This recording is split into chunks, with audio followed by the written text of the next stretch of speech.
The best way to preserve our culture is to keep it alive.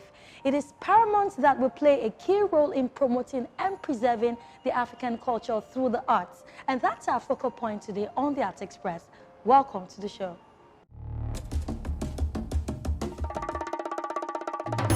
The body Creative Youth Community Development Initiative Solution 17 presents Climate Solution and a Climate Emergency movie to spark global action towards implementing Agenda 2030 for Sustainable Development at the Nike Art Gallery, Lagos.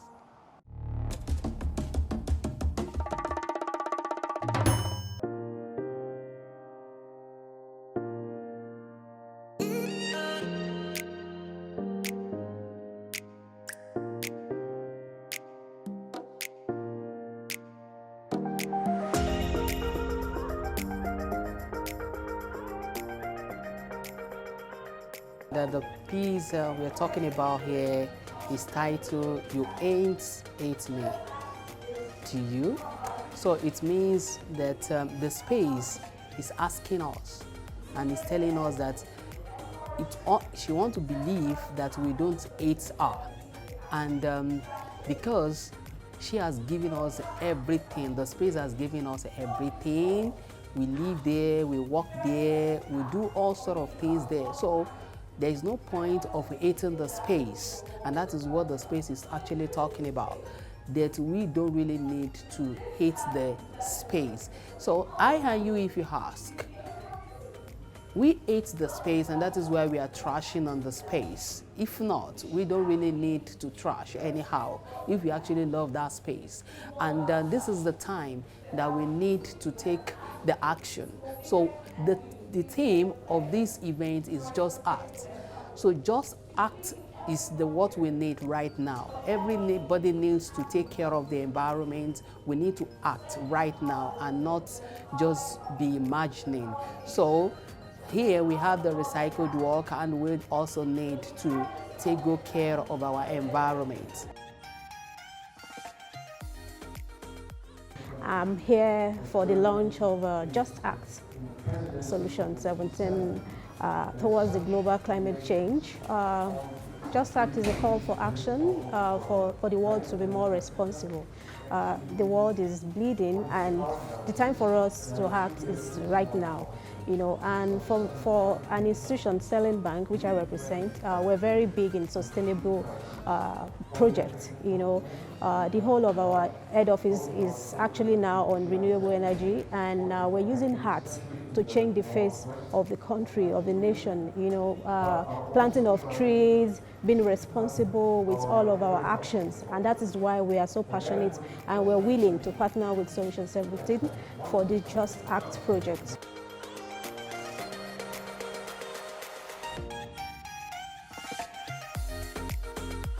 Use environmental through the art to stop erosion in our own country.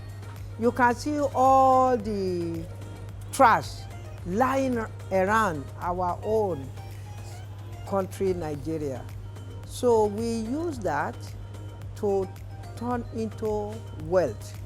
This one you see me wearing is from the fabric that we are using. So, and the one here you are seeing here, they are all from plastic bottle, like this plastic bottle. So turning trash to treasure, turning waste to wealth. We all have to work together to make sure we don't have erosion in our country.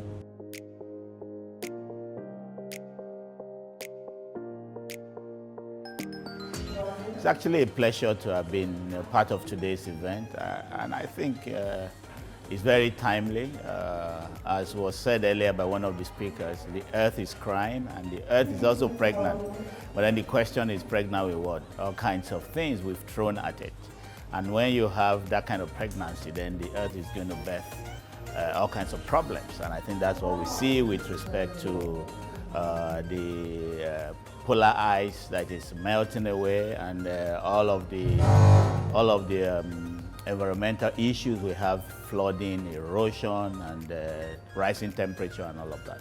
So it's actually good to come together to talk about how we can not only just discuss, but to take action as to how we can be kinder to the earth And as we do that, we believe the earth will reciprocate and also be kind to us, such that some of the problems we have today will become ameliorated. So it's a very good event, and I'm glad that I've been part of it. And in a way, it kind of brings to my consciousness some of the things that I can do in my own space to actually make this world a better place and a more comfortable place for us all to live.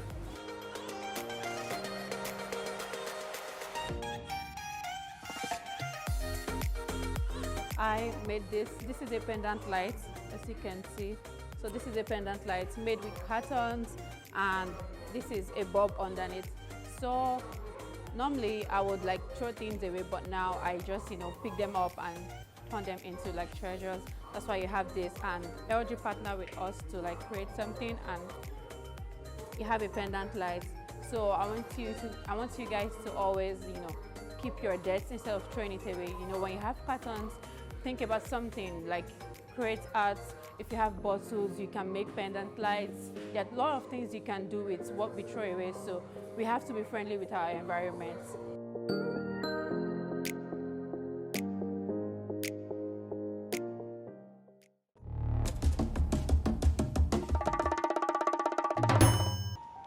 Welcome back. Mabo International Art Festival presents its second edition in Lagos, Nigeria. Now, after its successful maiden event, themed art in Afrobeat, which is Nigeria's big cultural export to the world. I'm a fine artist, but I have a degree in fine and applied art since 1992. So I've been in this business for like 31 years. And so I've been an artist, a gallery owner, and now I'm an event planner.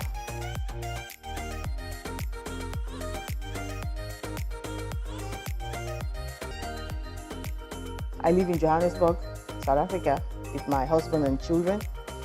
And I felt a need for something different in terms of the arts ecosystem, especially in Nigeria. That I fly in back and forth, and I do solo exhibitions. And so I found a niche, and that niche was emerging artists not having a place to like exhibit and show their work. The galleries here are very should I say close-minded. So they have the artists that they like, and those are the people that they use forever. I'm saying so because I've had a gallery in Lagos, I've had a gallery in Port Harcourt, so I know how the galleries, how they think. So for me, it was an opportunity after I had like a workshop in Yabatech in 2017 on how artists could sell their works online and be independent of galleries. And after that, the request for me to assist in terms of how that could be was too much. And so that enabled me to want to create a festival, though international, and then make it like a themed festival where it's not like artists just bring their works. It has to be particular themes. Last year was recycling. This year is Afrobeats. The reason why we're doing the Afrobeats this year is because that's what's now. So if we miss it this year, we will miss it. Because you have to know what the trends are, and then you move with the trends. And the trend right now, whether you want to like it or not, is Burna Boy. That's who is the trend now. For music, he's selling out the stadiums, and he embodies the full Afrobeat everything. The voice, the behavior, the style, the music. And then he comes from that kind of background. He has a story to tell. Yeah, we have Whiskey, yeah, we have Davido, but this one is authentic. Because here you have his granddaddy, who was the manager of Fela. That's what is the attraction. Because Fela is a myth now. To a lot of people, it's almost like something that is ecclesiastic, to most people, did this human being really exist? So when you have something that is close to this person, meaning they can tell a story to say, oh, his granddaddy, there's proof. His granddaddy, worked with Fela. So, Fela is a human being, not some kind of extra, terrestrial, because there are people who see Fela in that, So he has a story. And for us, I need to give you an example. I was at the World Cup at Qatar. So now they normally send like a fan request for the halftime. So you have to say which song you want to hear during the halftime. Do you know that for the entire 1 month of the World Cup, every break, the 10-15 minutes break, everybody requested Rema. That's what I'm telling you, England playing Croatia, America playing this, nobody cared what it was. Break time, this is who we want to hear, Rema, calm down. You understand? And then when Kiss Daniel had his show, we were Nigerians, but everybody was singing his songs. And Nigerians were in majority there. It was people from all over the world. And so you look at it and you say, this is the moment. I have to be in the moment. And then the other question was, if I'm telling my story. Yes, I am. You understand? Because Afrobeat is Afro, which is African. And we need to understand that there are people who paint like these people.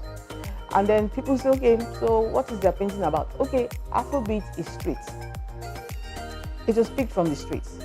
These boys are not speaking English. They are speaking pidgin English. And the kinds of words they're using are some words that, English that, some parents wouldn't even allow their kids to use at home because they feel it's so pedestrian and it's wrong. But these are the words they're using. And that is how these artists that are exhibiting, that's who they are. They don't have boundaries. They're not going to paint like Picasso, neither are they going to paint like whoever. They're painting as themselves. So the beats that they get in them is what they're putting out there. So that's the story, to say there are people who do this. And then when you think back, you now say, okay, Fela's albums, for instance, the exhibition is not about Fela. It's about what came out of Fela. So you now say, okay, Fela's albums, for instance, yeah, Fela, fantastic. But he didn't draw his albums himself. He didn't make his clothes for himself. He didn't do the backstage for himself. He didn't create the outfits for his dancers. There are people who did these things. Those are the creatives that are attached. We have to tell their story. And so you have those kinds of people, like Babatunde Banjoko, who lives in Paris, who used to do the outfits and the stage designs for Fela those days. He's coming from Paris. He will be here to tell us his story. We have Lemmy Garioku. That's legend. That's legend. Lemmy has created over 2,000 albums. And so Lemmy can read the minds of the artists themselves. That's the music artists. He can read their minds. And then he now transcends that on the album covers. You understand? Then you have the video makers. Clarence shot it, for crying out loud. You understand? Okay, we love the song, but where is the video? So when we see the video now, we now love the song even more. Do you get it? So these are the stories that we will be telling. The theme art in Afrobeats is appropriating the popular music genre from Nigeria that's making waves not just across Africa, but outside the continent. The Afrobeats genre, being street-generated, has its colors, of which exist abundantly in fine art, and this much is exactly what the contents will be reflecting at the AMIAF 2023. Including a workshop on the theme of the art festival, the yearly AMIAF features 24 artists from different parts of the world, as well as others inspired. The National Troupe of Nigeria presents a play reading session titled Beggars Opera, written by Makinde Adeniran and chaired by Professor Tunji Aziz.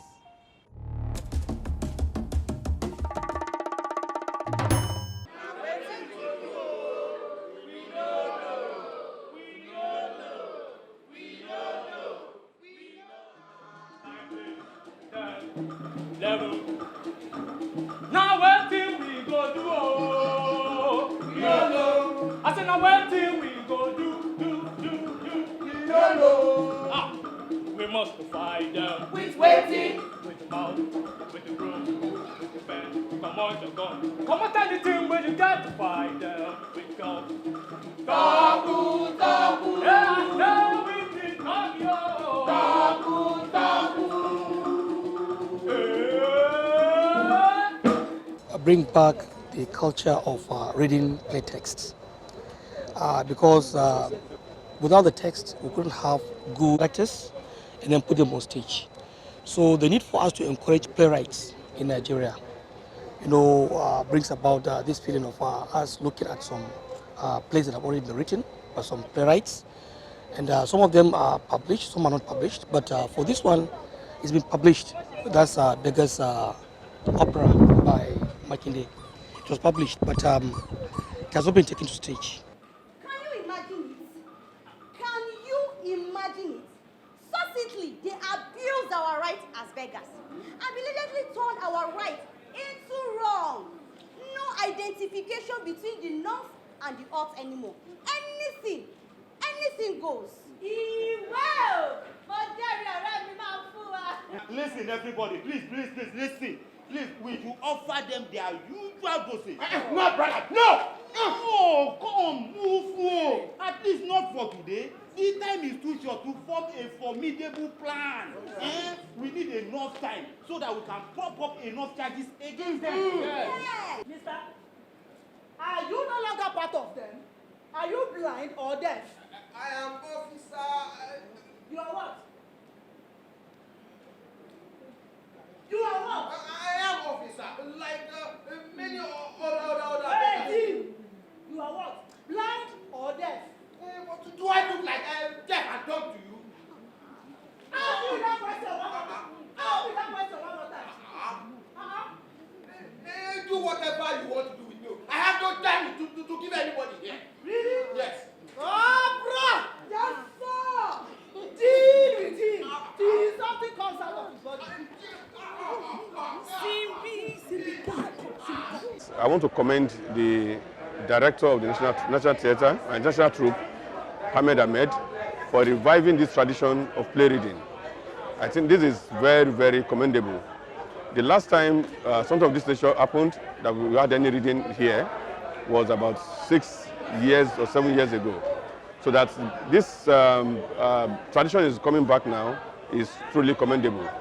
And the play that was read also, is the Virgin script by one of Nigeria's, finance directors, Makinde Adeolu. It's a very rich one. It's very topical. And the crowd, I want to say that the people that were gathered here today for this reading are actually people who understand the theatre. These are practitioners in their own rights, set designers, actors, directors, These are the people who read the play, and this gave it a lot of credence. Also, the response of the director to the comments is also heartwarming. The idea for me is that the writer will go back and make this play better from all the interventions that we've had. The National Troupe of Nigeria staged the 32nd play reading session of foremost playwright Makinde Adeolu titled Beggars Opera. The play reading session, which is in its 32nd edition, was institutionalized in 2001 in furtherance of the troupe's mandate to encourage creativity to achieve excellence in the performing arts. The 32nd play edition includes the reading of Beggars Opera, open reading of the play, and dramatization of experts of the play on stage. But why if you say, not today or for day, nine days the government, boy, then choose to come collect their stupid money. Beba, don't remind me of horror. If you want answer, I have heard you, Marco. I have heard you. I beg you, do we have meeting today? Nothing. Absolutely nothing will stop our realization from fighting. Nothing. Where is that your tablecloth? It is 1 o'clock already. Is that correct? It is radio time. It is time to go and sleep. Come back. Before you go, please listen, everybody. Tomorrow is Friday. Please, before you go out in the morning, ensure you get your timetable from me to know your location. don't go and beg in another person's spot, you. Good night. Good night. Thank To you. sleep on time is to wake up on time. That's the way. Hey, good night. Beggars Opera, as we have heard, is a play about our ongoing conversation in Nigeria, whether politics, human being, and all of that. It's our struggle, our collective struggles, our continuous conversation on issues, particularly governance, you know. This play is coming more from the viewpoint of the masses, their struggle and their loss, you get, rather than what we usually have where the oppressor must at the end of the day be shamed and all of that. No, this play is about the loss, more of the loss of the masses because of certain things that they have refused to do. You get collectiveness, you know, understanding the power in your collectiveness and using it to conquer your oppression. The people you thought are oppressing you are not, right? It is because you lack the required strength and wisdom to confront oppression. That captures.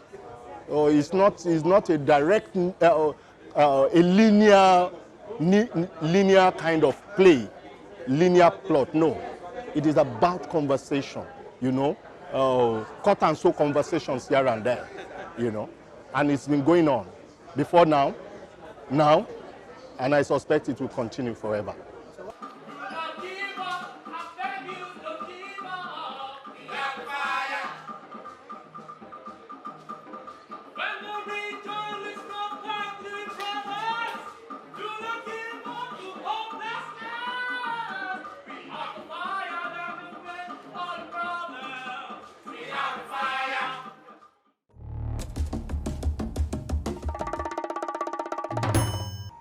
Wow, this is where we draw the curtain on today's edition of the ArtExpress. Now note that creativity has no limits because imagination has no boundaries.